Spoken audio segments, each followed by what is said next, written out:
नमस्कार दोस्तों, आज हमारा डेमो इंग्लिश का डेमो नंबर 3 है। जैसे कि आपने 2 डेमो देख चुके हैं और आज का डेमो जो है वो 3rd है। ठीक है, एक बात मैं बताना चाहूँगा, काफ़ी स्टूडेंट जैसे कि मेरे पास फ़ोन भी आया काफ़ी स्टूडेंट का, तो उन्होंने मेरे कहा कि सर हमारे सिलेबस में ये चीज़ें नहीं आती।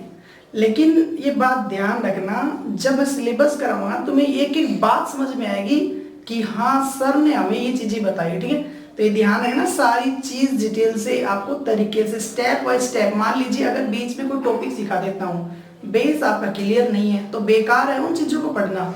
ठीक है, तो ये ध्यान रखना। आजकल हमने बताया था आपको सब्जेक्ट और वर्ब के बारे में डिस्कस करना। ठीक है, जब हम टेंस सीखेंगे, मोडाल सीखेंगे तो इनके बारे में बहुत सारा डिस्कस भी करेंगे। अभी फिलहाल में डेमो नंबर 3 और डेमो नंबर 3 में जो होगा, डेमो नंबर 3 में हमें सीखना है अ सेंटेंस।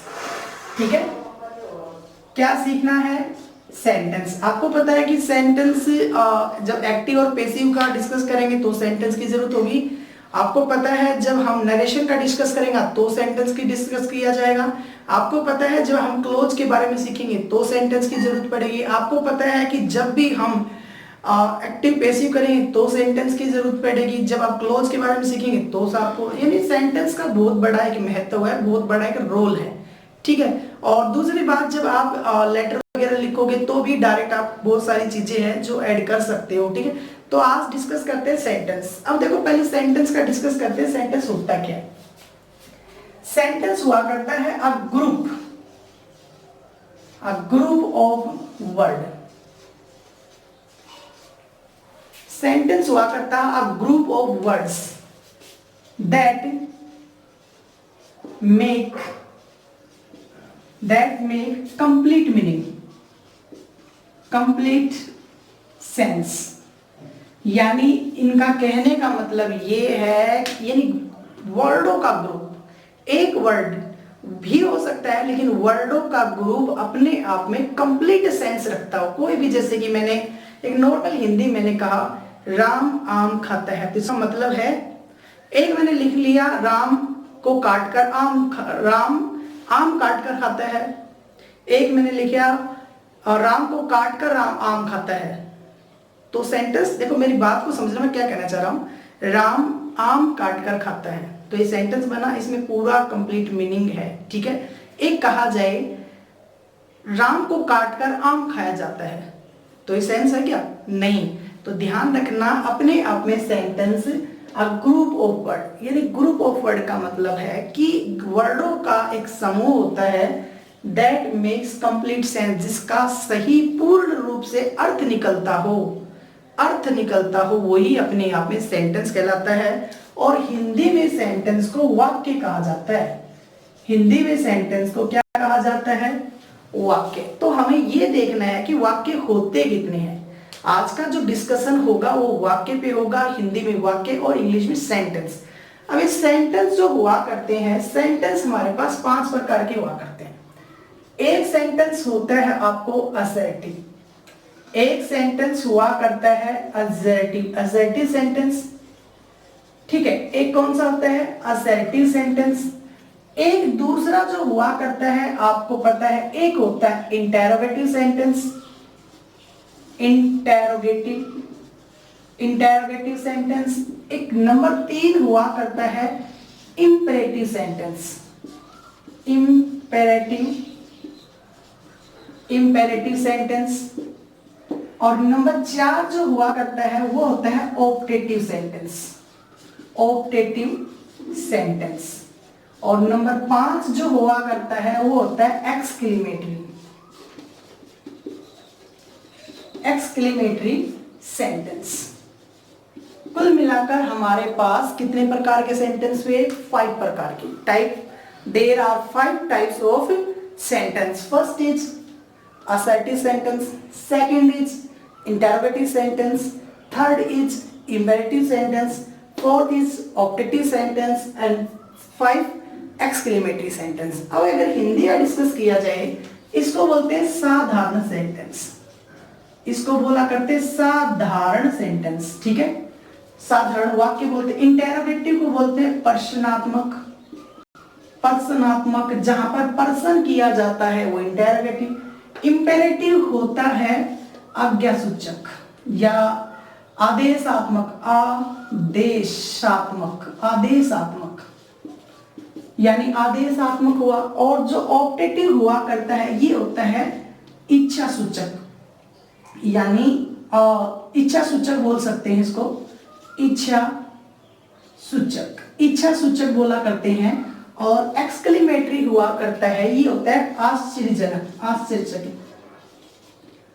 आश्चर्य जो बताया करते हैं वो हमारे पास कौन से सेंटेंस हुआ करते हैं, एक्सक्लेमेटेड। तो टोटल सेंटेंस की संख्या कितनी हुई, बोली मेरे साथ, टोटल सेंटेंस की संख्या कितनी हुई, 5। फर्स्ट इज असर्टिव सेंटेंस, जिनको हिंदी में क्या बोलते हैं, साधारण। दूसरा इंटेरोगेटिव सेंटेंस, जिसको हिंदी में क्या बोलते हैं, प्रश्नात्मक, जहां पर प्रश्न पूछे जाते हैं। इंपेरेटिव सेंटेंस, इंपेरेटिव सेंटेंस को आदेशात्मक, जहां पर डायरेक्ट आदेश दिया जाता है। ऑप्टेटिव सेंटेंस, जहां पर इच्छा बताई जाती है वो इच्छा सूचक। और एक्सक्लेमेटरी सेंटेंस, जहां पर आश्चर्य प्रकट किया जाता है। ये तो थे हमारे नॉर्मल। अब एक एक के बारे में सीखते हैं कि असर्टिव क्या होता है, इंटेरोगेटिव क्या होता है, इंपेरेटिव क्या होता है, ऑप्टेटिव क्या होता है और एक्सक्लेमेटरी होता क्या है। एक बार इसे नोट करें।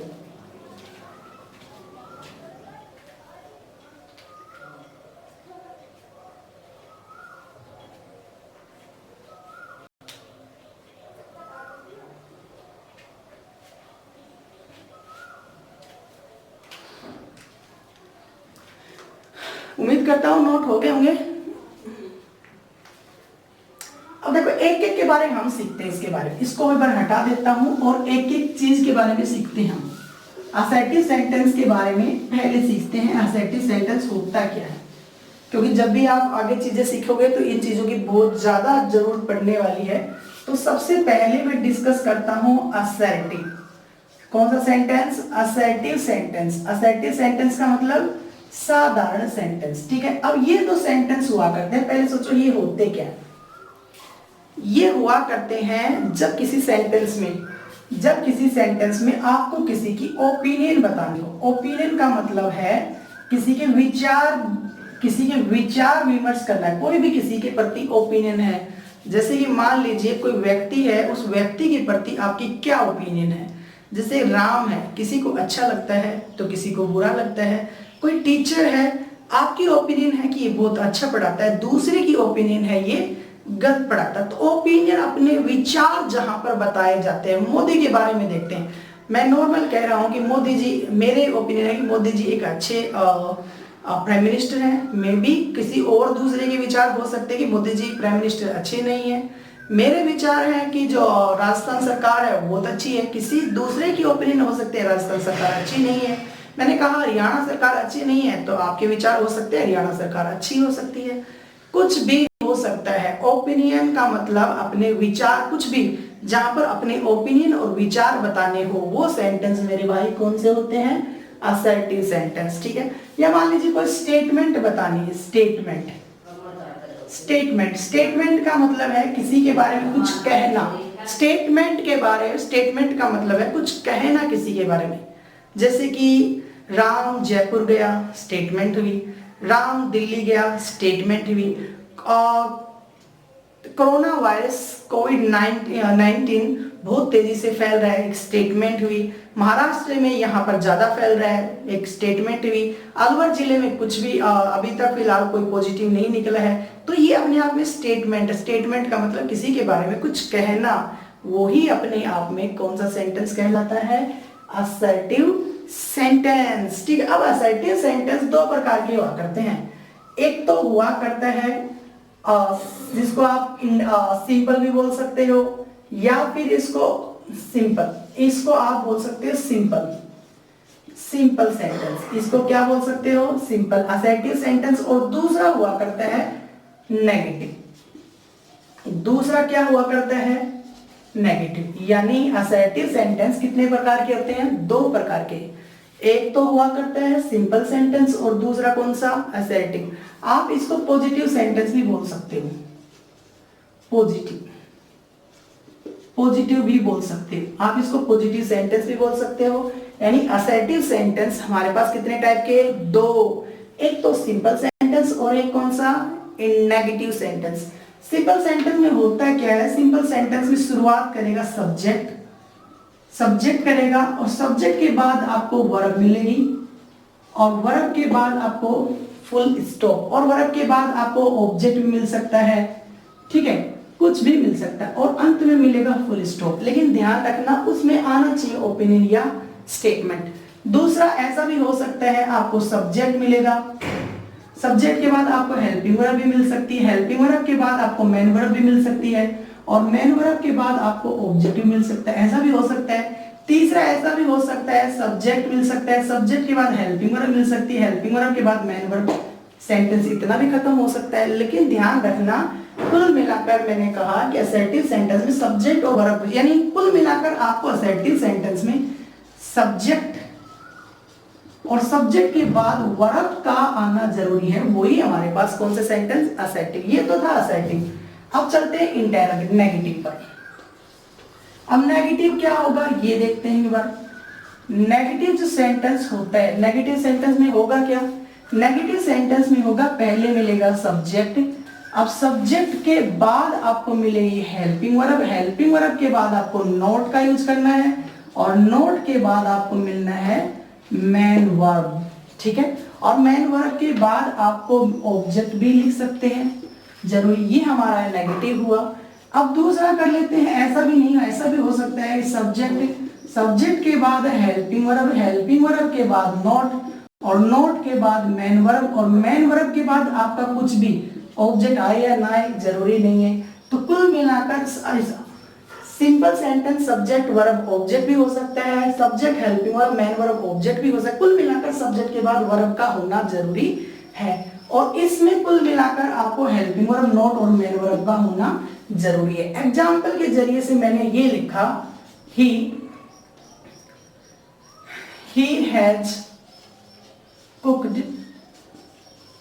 has cooked food। तो आपको पता है ये सब्जेक्ट है, ये हेल्पिंग वर्ब है, ये सब्जेक्ट है, ये हेल्पिंग वर्ब, ये आपकी मेन वर्ब और ये जो हुआ ये हमारा क्या हुआ, ऑब्जेक्ट हुआ। अब इसका नेगेटिव बनाओगे तो क्या करोगे, ये हुआ ही, आपको पता है हेल्पिंग वर्ब हमारे पास क्या आ गई, हैज और इसके बाद नॉट और नॉट के बाद ये कुक्ड और कुक्ड के बाद क्या आ गया, फूड। तो ये हमारा असर्टिव सेंटेंस हुआ। तो ध्यान रखना असर्टिव सेंटेंस में होता क्या है, असर्टिव सेंटेंस दो प्रकार के, एक तो सिंपल और एक कौन सा, नेगेटिव। जो आपसे ट्रांसफॉर्मेशन पूछेगा कि नेगेटिव से पॉजिटिव बनाओ और पॉजिटिव से नेगेटिव बनाओ। और दूसरी बात यही नहीं है, जब आप एक्टिव और पैसिव नरेशन पढ़ोगे तो भी जरूरत पड़ेगी। तो उम्मीद करता हूँ ये बातें समझ में आई होगी। एक एग्जाम्पल के तौर जरिए से मैं आपको फिर बताना चाहूंगा।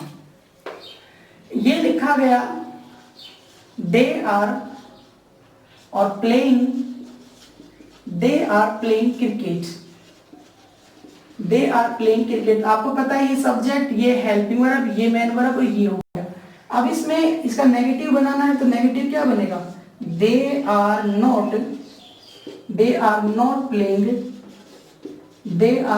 प्लेइंग क्रिकेट, ये ला आपका नेगेटिव बन गया। तो कुल मिलाकर असर्टिव सेंटेंस समझ में आगे होंगे। असर्टिव सेंटेंस दो प्रकार के, कितने प्रकार के, दो प्रकार के। फर्स्ट सिंपल सेंटेंस की पहचान सब्जेक्ट वर्ब और ऑब्जेक्ट, यानी सब्जेक्ट के बाद वर्ब का आना जरूरी है। दूसरा कौन सा, नेगेटिव में सब्जेक्ट हेल्पिंग वर्ब नोट और मेन वर्ब। बात समझ में आ गई, उम्मीद करता हूँ ये बातें समझ में आई होगी। अगर बातें समझ में नहीं है तो यही नहीं है, तो शुरुआत है दोस्तों, आगे आगे चलते रहोगे तो रिपीटिशन होगा, हर चीज के बारे में डिटेल से बताया जाएगा। नोट करो इन चीजों को।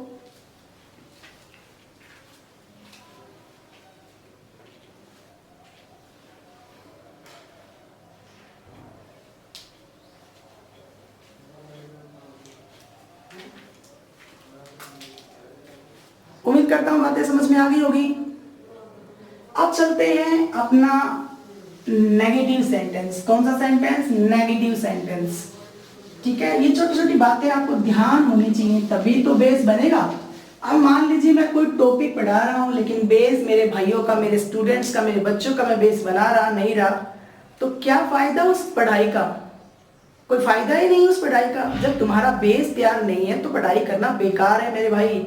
तो मेरा विचार है कि आपको मेरी तरफ से पहले बेस तैयार करो, फिर चीजें सीखेंगे कि मजा कितना आता पढ़ने में। देखिए अब दूसरा जो हुआ करता है कौन सा होगा? Interrogative sentence. Interrogative sentence. कौन सा सेंटेंस? इंटेरोगेटिव। इंटेरोगेटिव को हिंदी में क्या बोलते हैं? प्रश्नात्मक वाक्य। कौन सा वाक्य? प्रश्नात्मक। तो यहां से नाम से ही पता चलता है कि जहां प्रश्न पूछे जाते हैं, जहां क्या पूछे जाते हैं? प्रश्न पूछे जाते हैं। यानी मैं बोल सकता हूं ask question. Question, ask question Hindi में लिख सकते हो जहां पर प्रश्न पूछे जाते हैं। वो कौन सा सेंटेंस होगा? वो सेंटेंस होगा इंटेरोगेटिव। अब इंटेरोगेटिव सेंटेंस भी बच्चे दो प्रकार के हुआ करते हैं। वो कौन कौन से हैं? एक तो होता है बच्चे, एक होता है क्लोज एंडेड। क्लोज एंडेड एक हुआ करता है क्लोज एंडेड, और बच्चे दूसरा हुआ करता है ओपन एंडेड। ओपन एंडेड, ठीक है। कुल मिलाकर हमारे पास कितने क्वेश्चन हुए? दो प्रकार के, एक तो क्लोज एंडेड और दूसरे बच्चा कौन सा? Open ended. एक कौन सा? बोले मेरे साथ मिलकर, एक क्लोज एंडेड, दूसरा ओपन एंडेड। पहला क्लोज एंडेड, दूसरा ओपन एंडेड। क्लोज एंडेड जो होता है इसकी शुरुआत होती है हेल्पिंग वर्ब। हेल्पिंग वर्ब के बाद सब्जेक्ट मिलेगा। अब बच्चे सब्जेक्ट के बाद आपको मेन वर्ब मिलेगी, और मेन वर्ब के बाद आपको क्या मिलेगा? ऑब्जेक्ट, और अंत में क्वेश्चन मार्क मिलेगा। लेकिन ओपन एंडेड जो हुआ करता है इसकी शुरुआत होगी बच्चे WH वर्ड। WH वर्ड मैं यहां लिखवा दूंगा। WH वर्ड के बाद आपको हेल्पिंग वर्ब मिलेगी, हेल्पिंग वर्ब के बाद सब्जेक्ट मिलेगा, सब्जेक्ट के बाद आपको मेन वर्ब मिलेगी, और मेन वर्ब के बाद आपको क्या मिलेगा? ऑब्जेक्ट, और अंत में क्या मिलेगा? Question mark. क्या मिलेगा? क्वेश्चन मार्क, ठीक है। अब देखो यहां पर मैं क्वेश्चन बता देता हूं। नॉर्मल मैंने कहा are you reading English? Are you reading English? क्या आप इंग्लिश पढ़ रहे हो? देखना मैं आपसे नॉर्मल पूछ रहा हूं, मैंने कहा आर यू रीडिंग इंग्लिश? क्या आप इंग्लिश पढ़ रहे हो? तो आपका जवाब क्या होना चाहिए? यस या नो। तो सबसे बात यह है कि जो और क्लोज एंडेड, ये क्लोज एंडेड हुआ।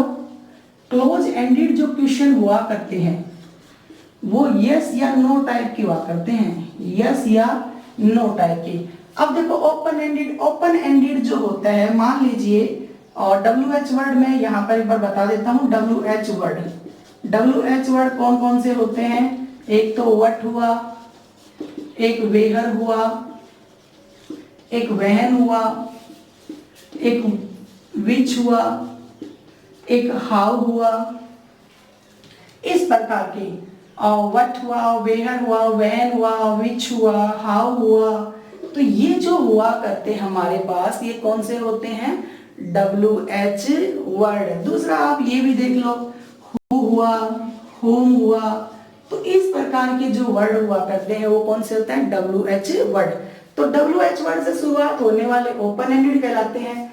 अब इसकी शुरुआत पहले जैसे मान लीजिए मैंने कहा, और दूसरा मैं एक क्वेश्चन और लिख देता हूं, वाही।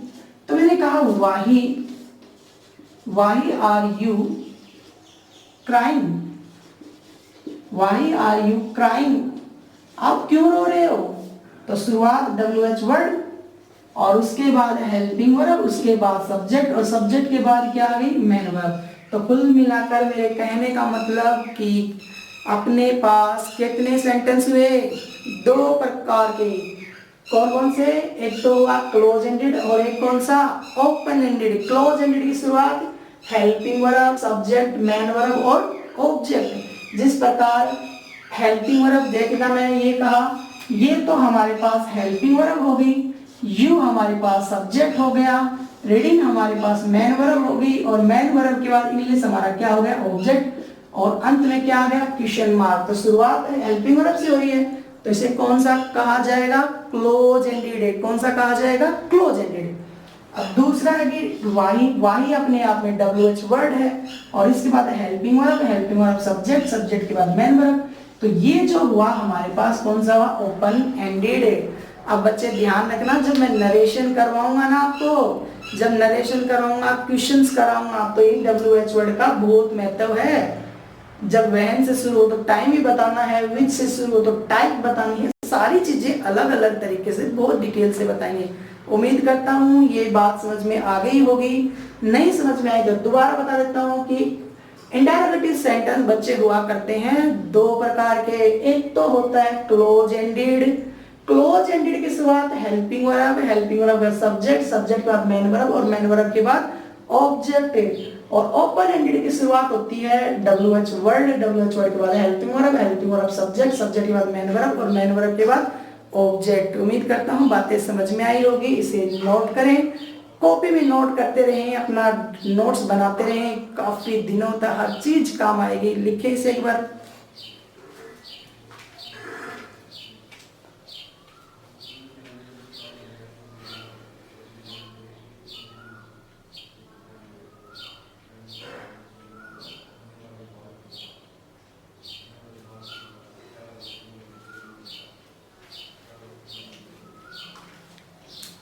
उम्मीद करता हूँ लिख लिया होगा आपने।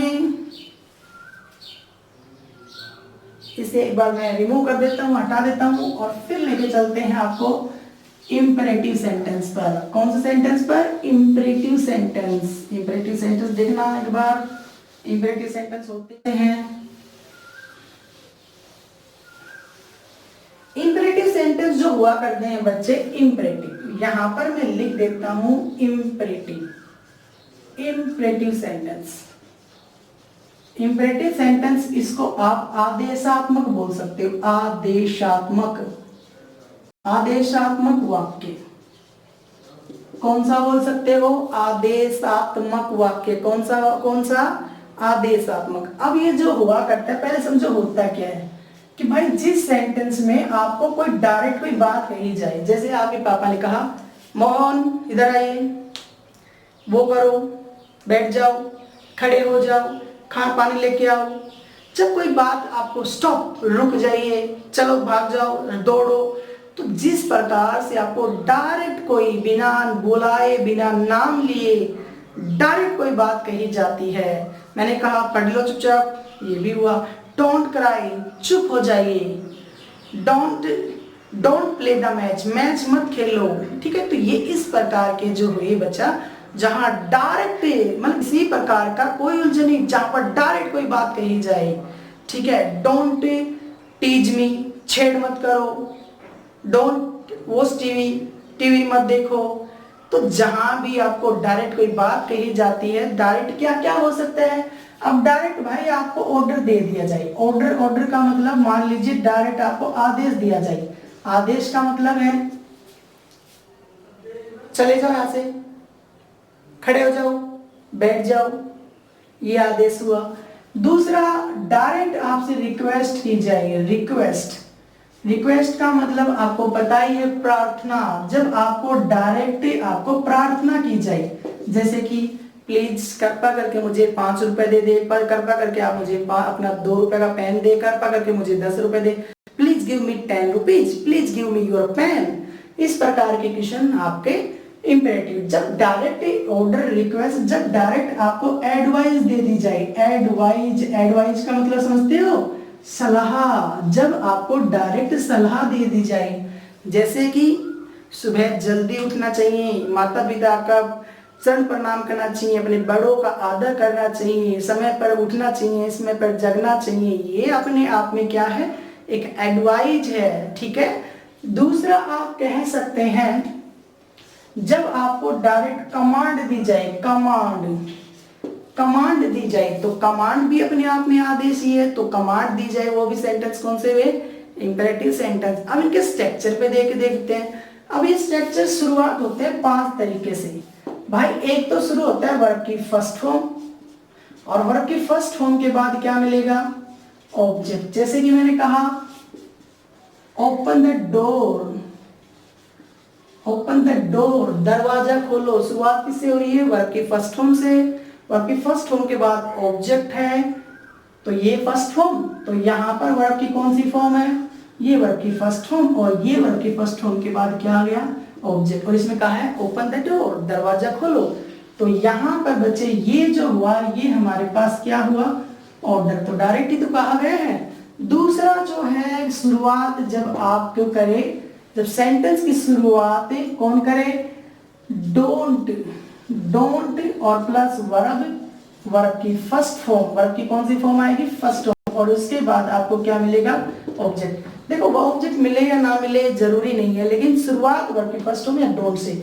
अब जैसे मान लीजिए मैंने कहा don't play the match, play the match, तो ये भी अपने आप में ऑर्डरी तो है, अपने आप में एक ऑर्डरी तो है। तो जहां पर आपको डोंट से शुरुआत मिले वो भी आपका इंपेरेटिव सेंटेंस है, जहां पर वर्ब की फर्स्ट फॉर्म से वो भी इंपेरेटिव। तीसरा ले लेते हैं हम प्लीज और काइंडली। जैसे मान लीजिए मैंने कहा प्लीज हो और चाहे काइंडली हो, और उसके बाद मिलेगी वर्ब की फर्स्ट फॉर्म, और वर्ब की फर्स्ट फॉर्म के बाद आपको क्या मिलेगा? ऑब्जेक्ट। जैसे मैंने कहा please give me, please give me your pen, तो ये लो, ये सेंटेंस भी इसमें प्रार्थना है, इसमें क्या है? रिक्वेस्ट, क्योंकि प्लीज आ जाता है तो वो क्या हो जाएगी? रिक्वेस्ट। देखिए ना, जब एक्टिव पेशिव करेंगे तो बहुत काम आने वाली चीज है, एडवांस चीजें समझ में आएगी आपको। प्लीज। और नंबर 4 जो है वो लेट से, लेट, लेट के बाद आपको कोई ऑब्जेक्ट मिलेगा, और ये जो ऑब्जेक्ट होगा ना बच्चे, ध्यान रखना, ये लेट के बाद, लेट अपने आप में वर्ब है बच्चे, लेट अपने आप में वर्ब है। अब इस वर्ब का मतलब होता है अलाउ, लेट अपने आप में वर्ब है बच्चे, दोबारा समझ लो, लेट अपने आप में वर्ब है, जिसका मतलब होता है अलाउ। अब लेट के बाद जो मिलेगा वो ऑब्जेक्ट मिलेगा, ये जो ऑब्जेक्ट होगा बच्चे ये लेट का ऑब्जेक्ट होगा। अब इसके बाद आपको फिर एक वर्ब की फर्स्ट फॉर्म मिलेगी, और इस फर्स्ट फॉर्म के बाद आपको फिर एक ऑब्जेक्ट नजर आएगा। तो यहाँ ऑब्जेक्ट भी 2 हो गई, वर्ब भी 2 हो गई। तो ये जो ऑब्जेक्ट है वो इस वर्ब का है, ये जो ऑब्जेक्ट है वो इस वर्ब का है, लेकिन ये जो ऑब्जेक्ट है ये ऑब्जेक्ट का काम कर रहा है प्लस इस वर्ब के सब्जेक्ट का भी काम कर रहा है। तो ये जो लेट के बाद बच्चे, लेट के बाद जो ऑब्जेक्ट आता है वो 2 काम करता है, एक तो ऑब्जेक्ट का और एक कौन सा? सब्जेक्ट का। ऑब्जेक्ट का, लेट का तो ऑब्जेक्ट होगा, लेकिन उसके बाद जो वर्ब आ रही है उसका सब्जेक्ट। जैसे कि मान लीजिए मैं आपको कह रहा हूं लेट हिम, मैं आपको कह रहा हूं let him play the match, play the match, मैंने आपको कहा कि उसे मैच खेलने दो, लेट हिम, मैंने आपको कहा play the match, let him, let him का मतलब इसे खेलने दो, तो ये इसका ऑब्जेक्ट हुआ, और खेलने किसे है? इसे है, तो ये ऑब्जेक्ट भी हुआ और क्या हुआ? सब्जेक्ट।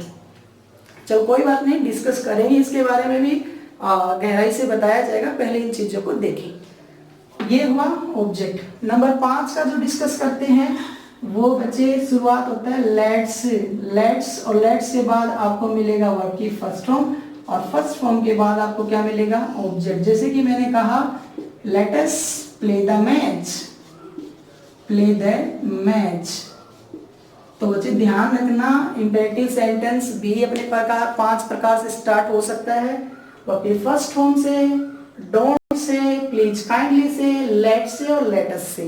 क्लियर है? उम्मीद करता हूँ बातें समझ में आई होगी।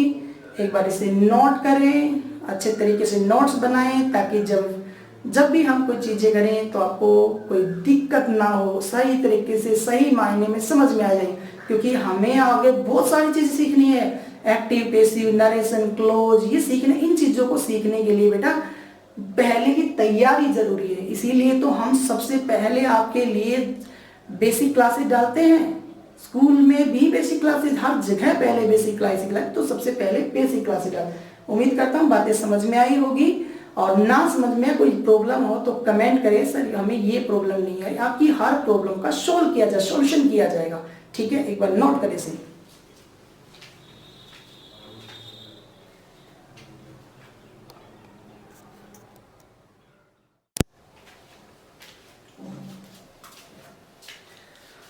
जैसे कि आपने इम्परेटिव सेंटेंस सीख चुके हैं, अब देखते हैं ऑप्टेटिव सेंटेंस। ठीक है, ऑप्टेटिव सेंटेंस देखना एक बार।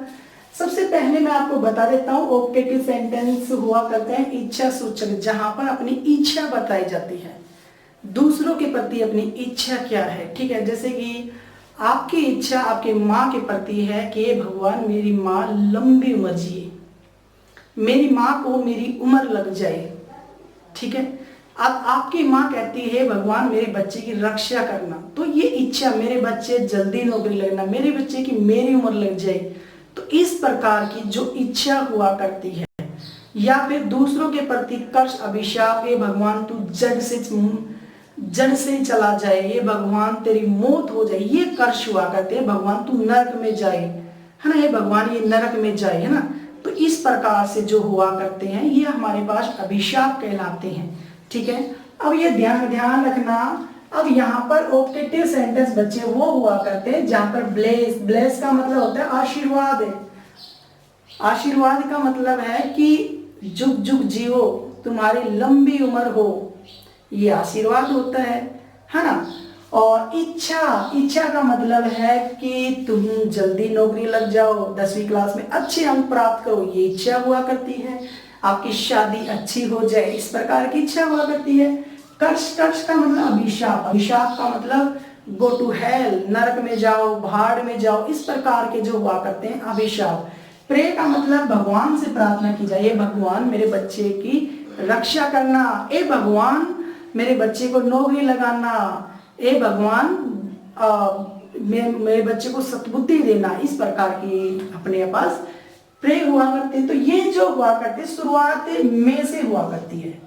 अब में से होती है, में के बाद सब्जेक्ट मिलेगा, सब्जेक्ट के बाद मिलेगी वर्ब की फर्स्ट फॉर्म, और फर्स्ट फॉर्म के बाद आपको क्या मिलेगा, ऑब्जेक्ट। आपको ऑब्जेक्ट मिले या ना मिले उससे कोई दिक्कत नहीं है। जैसे कि मैंने कहा मे गॉड ब्लेस यू, भगवान तुम्हें आशीर्वाद दे। जब आशीर्वाद दे तो इसका मतलब भगवान से क्या की जा रही है, प्रार्थना की जा रही है। May you live a long life, तुम लंबी उम्र जियो, तुम्हारी उम्र लंबी हो, तो ये अपने आप में एक आशीर्वाद दिया गया है। May you go to hell, तुम भाड़ में जाओ, तो ये अपने आप में कर्ष है, भाड़ में जाओ, नरक में जाओ, इसको हेल को बोलते हैं नरक, हेल का मतलब नरक। तो यह कहा may you get success in your life, तुम तुम्हारी जिंदगी में सफलता को प्राप्त करो। ये बेटा ये क्या हुई, विश। अब देखो अगर थोड़ा सा हाई लेवल को बढ़ाते हैं तो बेटा ध्यान रखना, अगर मैं मे को हटा देता हूं तो भी सेंटेंस ऑप्टेटिव होता है। काफी बार मे लगा, तुम्हारे जो 10वीं क्लास में रहेगा वो मे लगा कर ही देगा, घबराने की जरूरत नहीं है। लेकिन बड़े एग्जाम में काफी बार मे को हटा देते हैं तो भी वो ऑप्टेटिव रहेंगे। इसका मतलब गॉड ब्लेस यू, तो इसमें भी क्या है, आशीर्वाद है, तो आशीर्वाद होना चाहिए, मे की जरूरत नहीं है। लेकिन मे यहाँ पर अंडरस्टूड होगा पहले से, लेकिन होता है, लेकिन दिखाई लिखा ना जाए तो भी यही होगा, अगर इसको लिख दिया जाए तो भी यही होगा, लेकिन तुम्हारी दृष्टि तुम्हारे एग्जाम में आपको मे मिलेगा। तो मैं एक बार फिर बता देता हूँ, ऑप्टेटिव सेंटेंस वो हुआ करता है जिसमें ब्लेस आशीर्वाद, विश कर्स और प्रे प्रार्थना का भाव होता है, वो हमारे पास क्या हुआ करते हैं, ऑप्टेटिव सेंटेंस। अब बेटा ऑप्टेटिव सेंटेंस जो हुआ करते हैं इसमें शुरुआत होती है मे से, मे के बाद सब्जेक्ट, सब्जेक्ट के बाद मेन वर्ब की फर्स्ट फॉर्म और फर्स्ट फॉर्म के बाद ऑब्जेक्ट। शुरुआत किससे, मे से, मे के बाद बोलिए साथ बोलिए मेरे, मे के बाद सब्जेक्ट, सब्जेक्ट के बाद मेन वर्ब की फर्स्ट फॉर्म और वर्ब की ऑब्जेक्ट, वर्ब के बाद object. May God bless you, may bless का मतलब होता है आशीर्वाद, भगवान तुम्हें आशीर्वाद दे, आशीर्वाद का मतलब प्रे, तो प्रे का मतलब ये प्रार्थना की गई है। May you live a long life, तुम लंबी उम्र जियो, लंबी उम्र जियो का मतलब ये प्रार्थना की। कई बूढ़ी औरत जा रही है तो उसे बोलते हो माँ जी राम राम, माता जी राम राम, तो कहेगी बेटा जुग जुग जियो, तुम्हारी लंबी उम्र हो, है ना। तो इस प्रकार से वो आपको आशीर्वाद दे रही है। May you go to hell, कर्ष, भाड़ में जाओ, नरक में जाओ, ये अपने आप में कर्ष हुआ। और may you get success in your life, तुम तुम्हारी जिंदगी में सफलता, जैसे कि नहीं कहते भाई जल्दी नौकरी लगो, है ना। तो इस प्रकार की जो ये विश हुआ करती है। तो बेटा मैं बात कोशिश कर रहा हूँ ये बातें आपको समझ में आई होगी। तो एक बार फिर इसे नोट करें और आगे चीजें बहुत काम आने वाली चीज है, ध्यान रखना। वहां पर आपको बहुत ही मजा आएगा पढ़ने में, शानदार की चीजों को कैसे किया जाएगा कैसे नहीं, नोट करें एक बार।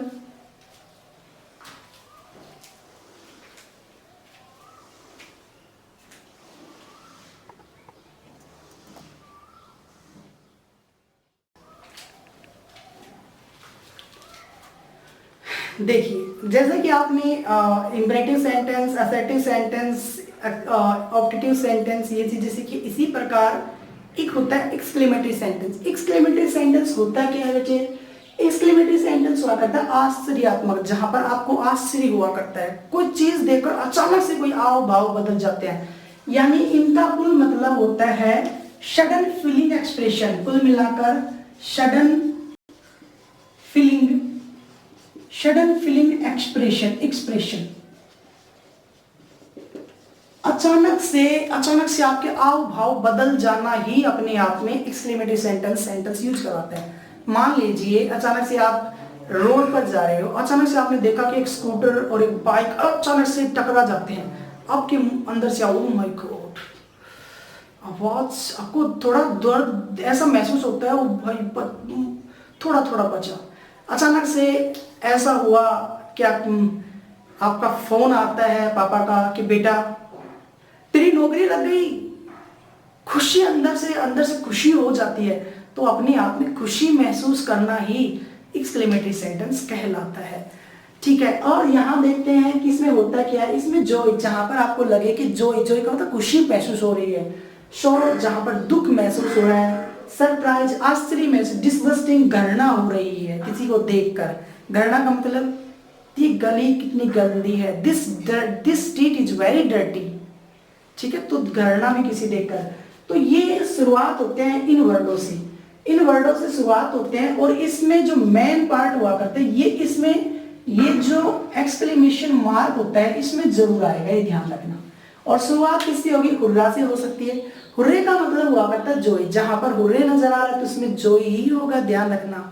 जहां पर उल्लास नजर आ रहा है तो शोरत, जहां दुख होगा उफ उफ, आपने बोलते उफ, तो ये डिस्गस्टिंग का भाव, उफ कोई गंदी चीजें देख लेते उफ। ओ सरप्राइज, ही ब्रेव बहादुरी दिखाने के लिए, brave you have done well, तुमने बहुत अच्छा किया। तो इस प्रकार की जो ब्रेवरी हुआ करती है ब्रेवो कहलाता है। जैसे कि मान लीजिए शुरुआत में एक एग्जांपल के माध्यम से मैं बता देता हूँ। Hurray we have won the match, हमने मैच जीत लिया। चाचा अचानक से आप बैट बॉल क्रिकेट खेल रहे हो, अचानक से यानी हमें एक बॉल पर 6 रनों की जीत है, लेकिन अचानक से आपके खिलाड़ी ने 6 मारा और अचानक से खुशी हो गई, ओ माय गॉड मैच जीत गए, होय हो जाती है। इस प्रकार से हुर्रे जो हुआ, हुर्रे अपने आप में खुशी का भाव, तो इसमें शुरुआत किससे हो रही है? हुर्रे से। उसके बाद सब्जेक्ट मिलेगा, देखो मैं बता चुका हूँ, उसके बाद आपको मिलेगा बेटा स्टार्ट, इनसे स्टार्ट होगा और इनके बाद आपको फिर वही सेंटेंस मिल जाएंगे, साधारण सेंटेंस। कुल मिलाकर ये वर्ड मिलेंगे और इन वर्ड के बाद आपको सब्जेक्ट मिलेगा, सब्जेक्ट के बाद आपको मेन वर्ब मिलेगी या फिर हेल्पिंग वर्ब मिल सकती है, हेल्पिंग वर्ब के बाद मेन वर्ब और मेन वर्ब के बाद क्या मिलेगा? ऑब्जेक्ट। शुरुआत फिर असत्य से हो जाएगी। तो we have won the match, हम मैच जीत गए। दूसरा देखिए, alas my dog is dead, alas my dog is dead, मेरा डॉग मर गया। तो ये अपने आप में दुख का भाव है, तो दुख का भाव होता है ये अल्लाह प्रकट करता है। तो इस प्रकार के सेंटेंस एक्सक्लेमेटरी सेंटेंस कहलाते हैं। यहाँ देखना, bravo you have done well, bravo you have done, तूने बहुत अच्छा किया है बच्चे, ब्रेवो यू हैव डन। मान लीजिए कोई स्कूल में आपने बहुत अच्छा काम किया है तो प्रिंसिपल आपको बधाई देता है, ब्रेवो बहादुर है ये बच्चा, इसने बहुत बहादुरी का काम किया है। तो उस अवस्था में bravo you have done well, आपने बहुत अच्छा किया है, तो शुरुआत इससे हो सकती है। तो ये कुल मिलाकर जो बातें समझ में आई होगी। तो आज के लिए इतना ही। और दूसरी बात, हमारी मैथ की क्लासेस भी चल रही, जैसे कि आपने इंग्लिश की वीडियो डेमो नंबर 3 देखा है, उसी प्रकार दोस्तों हमारा जो मैथ का जो डेमो चल रहा है, और जो भी मैथ और इंग्लिश का जो भी डेमो देखना है उस हम डिस्क्रिप्शन में अपना लिंक दे देंगे और उस लिंक पर सारा डेमो आप देख सकते हो। अगर आपके इस कोर्स के बारे में अगर आपको पूरी जानकारी चाहिए तो आप इस नंबर पे कॉल कर सकते हो।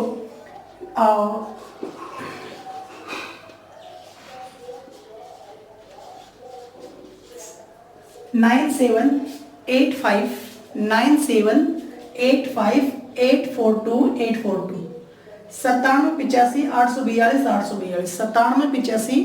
9785 आप इस पर कॉल करके आप इस संपूर्ण जानकारी ले सकते हो। और आज के लिए इतना ही। जय हिंद, जय भारत।